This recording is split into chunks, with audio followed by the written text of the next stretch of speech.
Você já parou para considerar o quanto que os espaços que nós ocupamos acolhem ou não as nossas características pessoais e de história de vida, e o quanto que isso influencia a nossa experiência no dia a dia e a nossa percepção sobre quais possibilidades de atuação no mundo existem e estão abertas e acessíveis para nós? Talvez se você for uma pessoa que nas características pessoais pertence aos grupos dominantes, você nunca tenha reparado nisso, porque o mundo atual foi organizado pensando em você. Mas isso não quer dizer que essa questão não exista, ela simplesmente pode não estar em evidência porque não te afeta diretamente. Basta sair um pouquinho para as bordas que isso se torna claro. Vamos começar com um exemplo simples, ainda bem dentro do status quo. Pensa num homem bem alto, 1,95 m, 2 metros, bem alto. Vários espaços não acolhem essa diferença, certo? As cadeiras são pequenas, o espaço entre fileiras é apertado, as xícaras parecem miniatura, os balcões são muito baixos, as roupas e sapatos são mais difíceis de encontrar, ok? Uma diferença extremamente pequena, alguns centímetros a mais de altura. E já tem um monte de coisa que não funciona direito e que não depende do indivíduo, depende da indústria, das fábricas, depende das organizações, depende do arquiteto, dos designers, enfim. Agora imagina se em vez de alto você é cadeirante.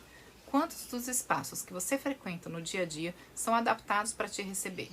E se não tem rampa, se a inclinação da rampa é absurda ou se a largura da porta é pouca, o que isso te faz pensar a respeito do quanto você é bem-vindo ali? O quanto de aborrecimento você tem só para acessar aquele lugar? Quanta energia você gasta só para existir ali? Agora imagina que você é negro e você se importa com questões ambientais. Então você vai fazer compras levando a sua sacola de compras retornável. E aí você está no supermercado, você vai colocando nessa sacola pendurada no seu braço as coisas que você vai passar depois no caixa. Me diz, tem chance de dar errado? De alguém desconfiar de você? De achar que você está fazendo algo errado, do segurança se aproximar? Essa chance de dar errado é a mesma chance se você for branco e tiver com o mesmo comportamento? Um jovem branco correndo a toda na calçada da praia é visto da mesma forma que um jovem negro fazendo a exata mesma coisa? Mudando de foco, quantas vezes na última semana você sentiu que a sua integridade física estava em perigo simplesmente ao sair na rua? Muitos homens não se dão conta que essa é uma experiência praticamente diária para as mulheres e do custo que isso representa. Vamos caminhar mais um pouquinho. Você se incomoda se quem está pilotando o avião é uma mulher? E se o seu filho tiver que operar de emergência e for uma cirurgiã? Será que não são dois lados do mesmo problema? A vitimização e a desvalorização sistemática daquele grupo? Infelizmente, temos, como país, narrativas preconceituosas, extensas discriminações e padrões de vitimização que são históricos, estruturais. Por mais que se tenha avançado em alguns aspectos, essas coisas ainda estão na trama da vivência cotidiana desses grupos marginalizados. E o que isso tudo tem a ver com os egressos, né? Uma pessoa que está há muito tempo presa, quando ela é solta, será que ela está preparada para a multitude de vivências, de cobranças, a variedade de estímulos, se defrontar com aquilo que ela perdeu nesse período, de ver os pais mais velhos, as crianças crescidas, os amigos que continuaram? Como isso gera sentimentos fortes, ambíguos. Imagina que nos últimos anos você tinha alguém que falava o horário de ir dormir, onde pode ir, o que pode fazer, e de repente você tem autonomia completa sobre a sua vida, mas ela não virou magicamente uma vida fácil. Você agora tem autonomia sobre uma vida livre, mas bem difícil. E é preciso aprender a gerir frustrações, que serão muitas. Moradia, transporte, preço das coisas, busca de trabalho, como vão olhar para você, fofocas, decepções, arrependimentos, lidar com a papelada, a burocracia.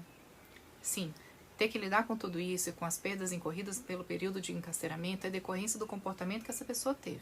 No seu passado, alguma conduta foi fora das normas sociais pactuadas. Essa pessoa foi punida e agora, tendo cumprido sua pena, é papel dela tentar se reintegrar à sociedade. Mas entenda que se a expectativa é que esse egresso seja bem sucedido, ele vai precisar de apoio para navegar essa experiência, que não só é objetivamente difícil, mas pode ser assustadora e de muita vulnerabilidade também.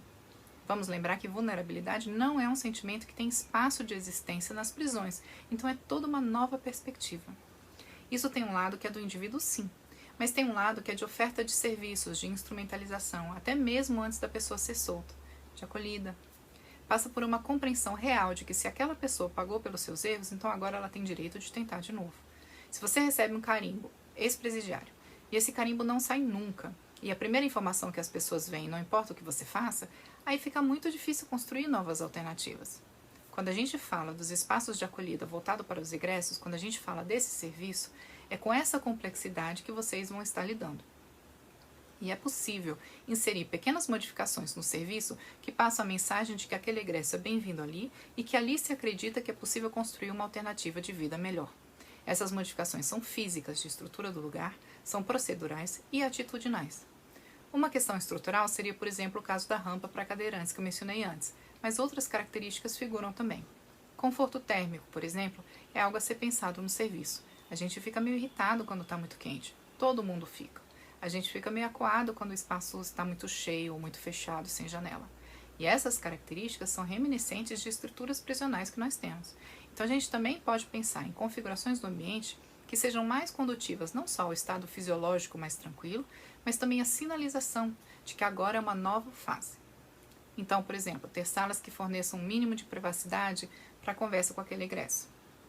A questão do serviço ser de portas abertas também, uma coisa de procedimento, de facilitar o acesso no momento que surge a demanda.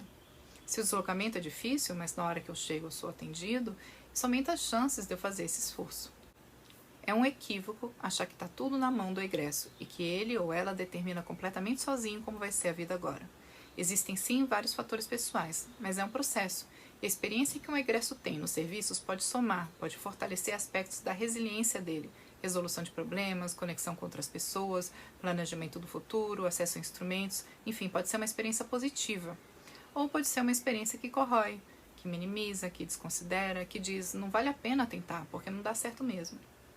Então, nós outros, que fazemos parte do contexto no qual aquela pessoa vai fazer a tentativa agora de se reintegrar na sociedade, nós influenciamos a possibilidade de sucesso dessa tentativa, tanto nos nossos comportamentos individuais de acolhida ou não, como também na nossa atuação profissional, que dá o tom de como é o serviço daquela instituição a qual a gente pertence.